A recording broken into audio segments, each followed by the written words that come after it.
Hi friends, ഇന്ന് നമ്മൾ എത്തിയിരിക്കുന്നത് മലപ്പുറം ജില്ലയിലെ നിലമ്പൂർ താലൂക്കിൽ തന്നെ കരളായി പഞ്ചായത്തിലുള്ള ശ്രീ ചെമ്മന്തിട്ട ഭഗവതി ക്ഷേത്രത്തിലാണ്.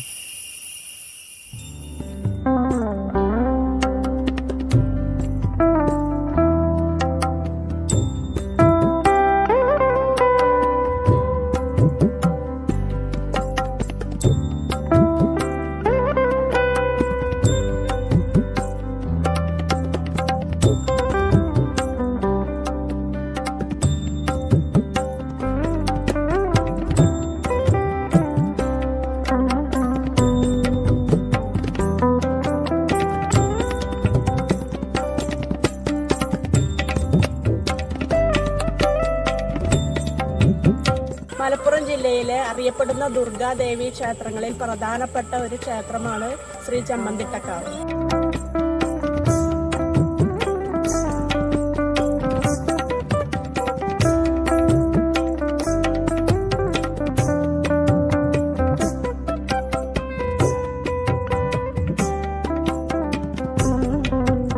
കരിമ്പുഴയാറിന്റെ തീരത്ത് കാവു സംസ്കാരത്തിന്റെ നാമമാത്ര ശേഷിപ്പുകളിലൊന്നായി ഈ ക്ഷേത്രം പരിലസിക്കുന്നു.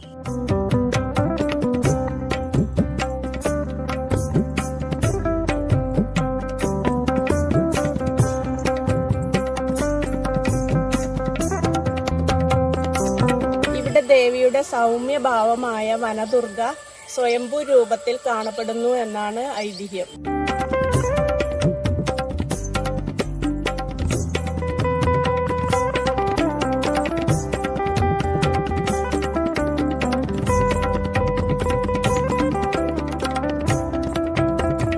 ചെമ്മന്തിട്ടക്കാവിന് കുറച്ചകലെയായി ചെമ്മന്തിട്ട എന്നൊരു ദേശമുണ്ടായിരുന്നു. ദ്വാപരയുഗത്തിൽ ഇവിടെ നിരവധി ബ്രാഹ്മണർ താമസിച്ചിരുന്നു. അവരുടെ പരദേവതയാണ് സൗമ്യസ്വരൂപിയും ബാലികയുമായ വനദുർഗ. ഒരിക്കൽ മഹാപരാക്രമിയും ദൈവവിരോധിയുമായ ഭഗനെന്നാണ് സങ്കല്പം ബ്രാഹ്മണ സമൂഹത്തെ ആക്രമിക്കുകയും നിരന്തരം ഭീതിപ്പെടുത്തുകയും ചെയ്തു. ജീവിതം ദുസ്സഹമായപ്പോൾ പ്രദേശവാസികളായ ബ്രാഹ്മണർ അവരുടെ പരദേവതയായ അയ്യപ്പനെയും കൊണ്ട് ഈ ദേശം വിട്ടു എന്നാണ് പറയപ്പെടുന്നത്.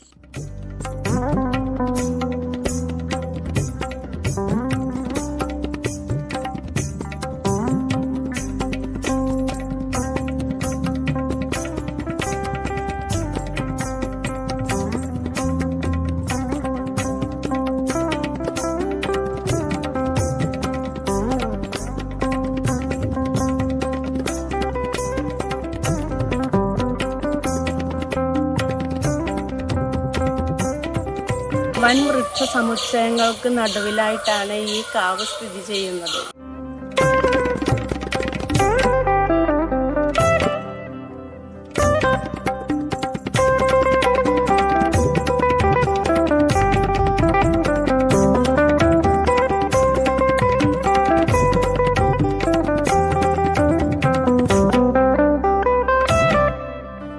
ഇവിടുത്തെ ഉപപ്രതിഷ്ഠകൾ വനദുർഗ, ശിവൻ, വേട്ടയ്ക്കൊരുമകൻ, അയ്യപ്പൻ മുതലായവയാണ്.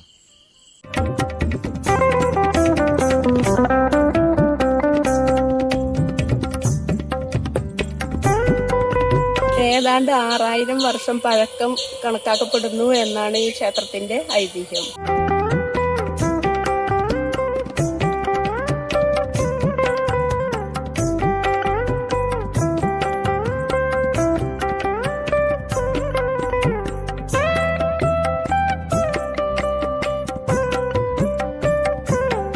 മീനമാസത്തിലെ കാർത്തിക നക്ഷത്രത്തിൽ ആഘോഷിക്കുന്ന തൃക്കാർത്തികയാണ് ചെമ്മന്തിട്ടയിലെ പ്രധാന ഉത്സവം. ഈ ദിവസം ചെമ്മന്തിട്ട പ്രദേശം കാർത്തിക പൊൻപ്രഭയിൽ കുളിച്ചു നിൽക്കുന്ന കാഴ്ച ഏതൊരു ഭക്തനും ദിവ്യാനുഭൂതിയാണ് ഉളവാക്കുക.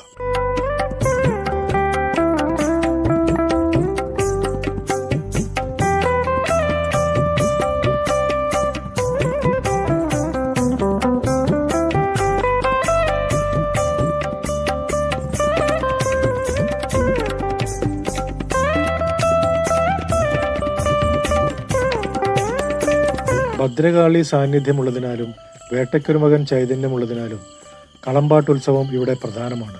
ഇതിനുവേണ്ടി ക്ഷേത്രത്തിൽ മലയാളത്തനിമ നിലനിർത്തുന്ന പാട്ടുപുരയും നിർമ്മിച്ചിട്ടുണ്ട്.